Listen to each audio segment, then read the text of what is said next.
Proses pembangunan perumahan subsidi bagi masyarakat berpenghasilan rendah, MBR, dan aparatur sipil negara, ASN, pemerintah Provinsi Maluku di Kabupaten Buru telah mencapai 50%.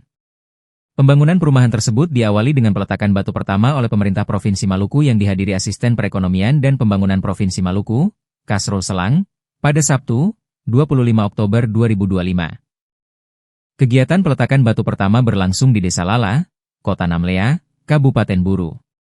Berdasarkan pantauan tribunambon.com sekira pukul 15 WIB Sabtu, 20 Desember 2025, di lokasi pembangunan, bangunan perumahan subsidi tersebut tampak telah berdiri kokoh.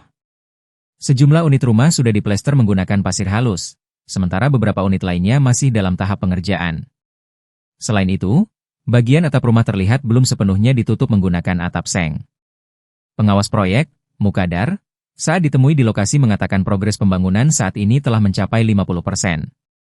Ia menambahkan, jumlah rumah yang dibangun pada tahap ini sebanyak 50 unit dengan waktu pengerjaan selama 90 hari. Diketahui, Kabupaten Buru pada tahun 2025 mendapatkan alokasi pembangunan sebanyak 300 unit rumah bersubsidi. Proyek tersebut dikerjakan oleh PT Virajilah Kasih Utama Group.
Download Tribun X sekarang, menghadirkan lokal menjadi Indonesia.